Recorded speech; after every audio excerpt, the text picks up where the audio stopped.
Hi guys, and welcome to another episode of Kabir Considers. So, it seems like it's finally happened. Milton has finally touched down in Florida, and as soon as I woke up, I've just been checking the updates, and already it seems that multiple unalivements have happened. Like, I can't use the word because YouTube doesn't like certain words being used these days. I just find it so insane. Like, us here in the UK, we're kind of just watching in kind of disbelief because these things just don't happen over here. They just don't really happen. We get rain, we get wind, but nowhere near the scale of this. And for people to already be passing away as a result of this, it's so sad because this aside, like Helene, I think over 1,000 people are still missing from Helene. So that number is just going to, unfortunately, increase, as the hours go by. I read that 1 million people are without electricity. It's just, man, this is a crazy situation. Now at 11, flood emergencies, punishing winds and multiple tornadoes. Tonight, Hurricane Milton makes landfall as a Category 3 storm. Man, if you are caught in this kind of wind, blown away. As we've just learned, it has already claimed lives. Good evening. I'm Christine Johnson. I'm Maurice Dubois. And hours after making landfall as a Cat 3 storm, Milton is carving out a devastating path across the state of Florida. Here's a live look now. Fort Myers, which is seeing all kinds of rain and winds. Milton officially made landfall around 8:30 tonight near Siesta Key, just south of Sarasota. It is now a Category 2 storm, but is still producing wind gusts over 100 miles per hour. And tonight, the St. Lucie County Sheriff is confirming multiple deaths in Fort Pierce. Search and rescue efforts are now currently underway, and more than 1.5 million customers are without power. Now, Tampa avoided a direct hit, but flash flooding is a huge concern there. The storm spawned nearly 24 tornadoes earlier in the day. We have team. What? 24 tornadoes?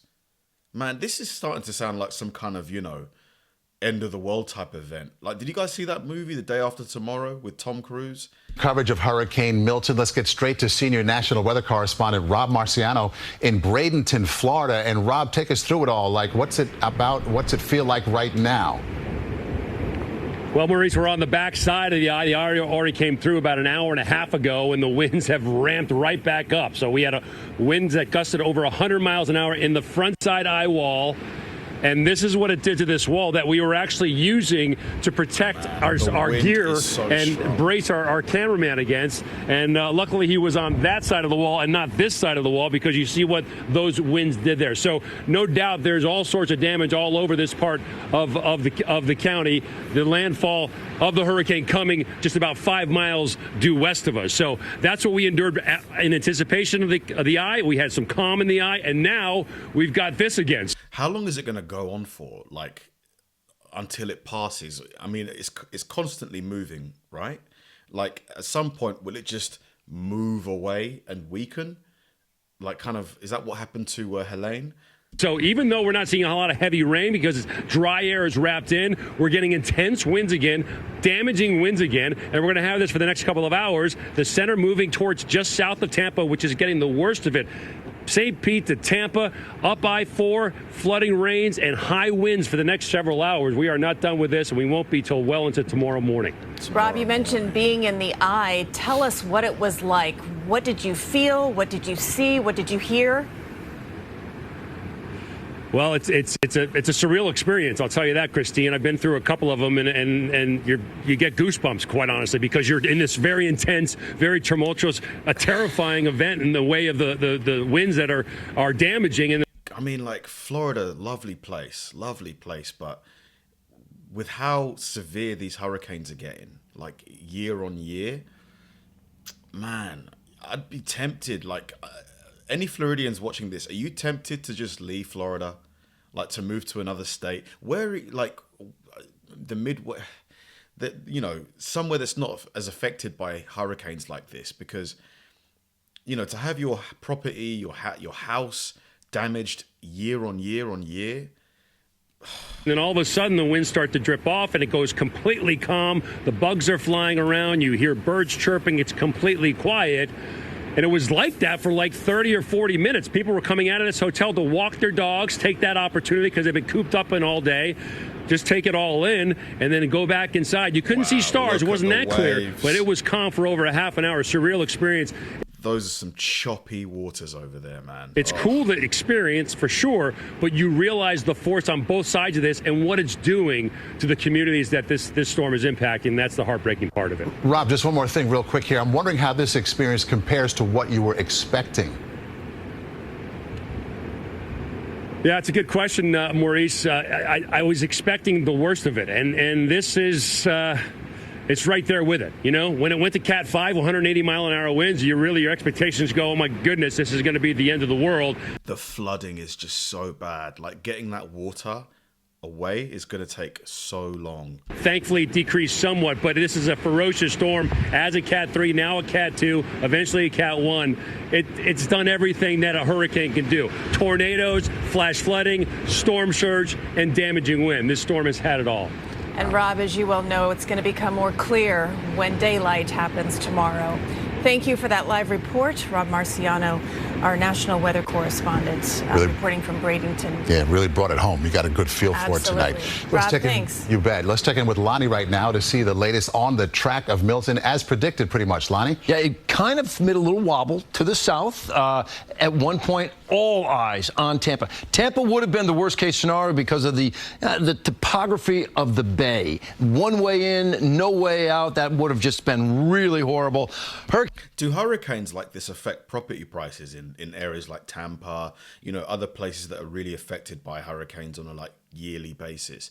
Does that factor into the price at all of these properties, or is the demand so much to live in Tampa and Florida as a whole that you don't kind of see any sort of effect? Hurricane Milton is now a Category 2. The winds are at 105 miles per hour. We expected that. Okay, as far as intensity is concerned, we knew when it was a Cat 5, it would get a little weaker as it got closer and closer to shore. It's played out perfectly, came on shore as a Cat 3. That's a major hurricane. Cat 2 right now. And if you take a look at how it all fared in Tampa, now that's that topography I talk about. If all that water had been pushed into that outlet, or that inlet, excuse me, it would have been horrible.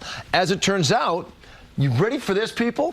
The tide level right now in Tampa is lower than it should be. Lower than normal because the water is getting pushed out to sea. And if you follow where the real storm... So is that good news? I mean, that sounds like good news. Surge is... Now it's right here, the southern portion of the eye. That would be like, I'll zoom in a little tight there. It's Fort Myers. I know Port Charlotte is also on that bay. This is where we're going to see the potential for 10 to 15 feet of storm surge. I do think that's going to be verifying out there. If you take a look at how the track is forecast to play out, Maurice, you were talking to me. The way you said that initially, I thought, okay, it's starting to go away. The water's going back into the sea. How long to make its way from one coast to the other? About 12 hours. I would say by 8 a.m. it's pushing offshore as a Cat 1 somewhere around Cape Canaveral. But this does not make a turn and come to the northeast. This one fades away out in the middle of the ocean. Guys, I'll have more coming up a little bit later. It's all yours. Okay, Lonnie, thank you. Officials have been warning residents to move inland, but some are choosing to ride out the dangerous storm. Flash flood emergency is in effect for the Tampa area as torrential rain and intense winds are still battering the region. Dick Brennan joins us now with what so many people down there are dealing with. But why wouldn't you move further inland? I get that you don't want to leave your home, but if it's a life or death thing, you got to go, no? Tonight, Dick. A lot to deal with, Maurice and Christine. As if the hurricane isn't enough, tonight people in Florida are cleaning up from deadly tornadoes on both the east and west coasts of Florida. This has so many hope to make it just through the night. Right now, Milton's raging rain and whipping winds are pummeling Florida's Gulf Coast, flooding roads and creating treacherous conditions for anyone who dared to venture out. Some hunkered down in their homes. We could lose power any second. Sarah Lutzker of Long Island moved to St. Petersburg just 2 months ago. It's pretty scary. We see transformers blowing everywhere, so we're just kind of hunkering down. And we expected storms and sunshine, but I don't think we expected like two hurricanes in less than 10 days. Yeah. Some have no choice but to stay put. Pediatric emergency doctor Megan. Mate, the worst thing I read was that hurricane season doesn't end until like November 15th or something. I'm just hoping this is the last of it. Like, please tell me this is the last of it. Martin is working her usual shift at a hospital in St. Petersburg. The wind is whipping. It is super loud. The rain is it's pounding the windows and the doors. We've had to kind of put towels up because some of the water is starting to just leak in from below. The winds are triggering tornadoes. Florida has already experienced the most tornado warnings in a day on record. In St. Lucie County on the East Coast, tornadoes left a trail of death and destruction. Homes in Fort Myers were flattened. All this happened like instantaneously. This family was inside their home when the tornado touched down. Hit the trees, and we all started going for the hallway. Didn't even make it there in time. Started doop, and I heard a piece of glass crack, and it sucked the whole roof off, and I felt the thing suck me up, and I grabbed my kid and my wife and hunkered down. Despite the catastrophic forecasts, even some on exposed barrier islands say they won't leave. We certainly fear the storms and the hurricanes. We just choose to ride it out. I get it. I understand, man, what would you do? Anybody not watching this, anybody watching this that's not, in Florida, like somewhere far, let's say you live in Nevada, would you leave your home or would you, try and get further inland? Now we're getting new information as we speak. In Fort Pierce, Florida, the sheriff is confirming deaths at a retirement village believed to be caused by those tornadoes, but he could not provide those numbers. We will get you more information as we know it. Christina Maurice. Okay, Dick, thank you. And the storm is really striking a chord around here, and help is on the way from the tri-state area. Alicia Reed reports now on the first responders heading south to save lives. Within 24 hours of the call, a team from the 106th Rescue Wing was deployed to Florida. Our primary mission here is readiness. This unit of the New York Air National Guard specializes in combat search and rescue.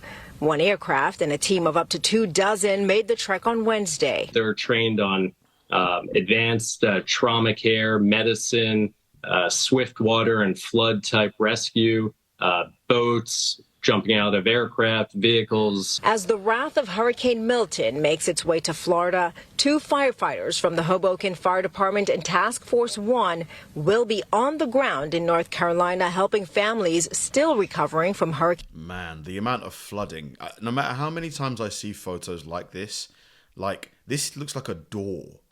This is a door, and it looks like only the top, foot of the door is visible now. So let's say that door is 7 feet tall. That means that is 6 feet of water. That's just insane. Hurricane Helene. AmeriCares in Stamford, Connecticut is currently putting together a 500-pound shipment of hygiene kits and medicine to aid low-income communities and the uninsured. We want to help make sure that the survivors have access to their health care so that as they are starting the arduous process of recovery, their health is protected. With the anticipated damage from Hurricane Milton, AmeriCares plans on sending a crew of people on Friday that will assist with on-the-ground needs of those affected. Alicia Reed, CBS. What's going on? Let's find something super up to date. Okay, Taylor Swift donates $5 million to help those affected by Hurricane Milton. That's awesome. That will help for sure. That'll go a long way. At Tampa Zoo, some workers stay behind during Milton. Wow. Why? I'm guessing to look after the animals. Yep. Reject. Continue. So let's see here. At Tampa Zoo, some workers stay behind. A team at Tampa Zoo is staying put to keep its 1,000 animals safe as Hurricane Milton arrives. That's really awesome. That's really selfless of them. Obviously, the animals need looking after, but these people are risking their lives for sure. The orangutans have their blankets.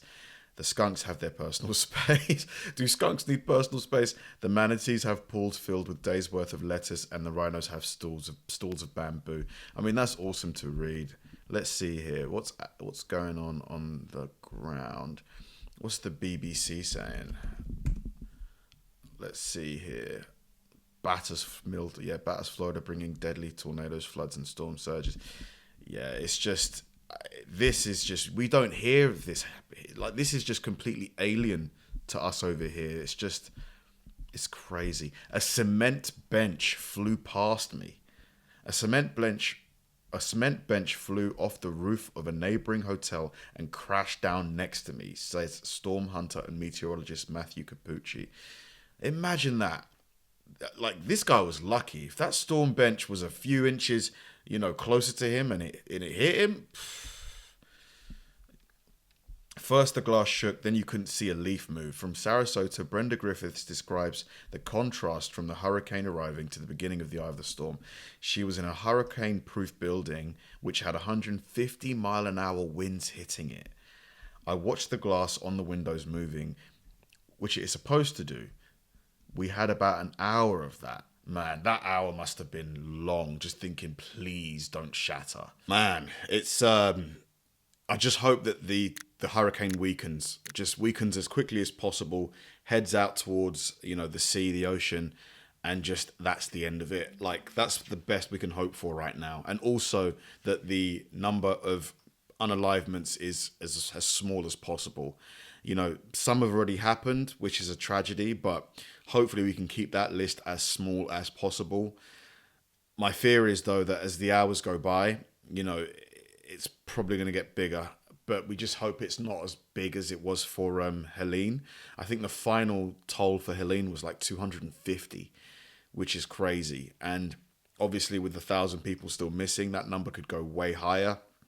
Stay safe, honestly. Those in the affected areas, Florida, the nearby states, stay safe. Genuinely, thoughts are with you. Thanks for watching, guys. If you enjoy my videos, please help me out by liking and subscribing.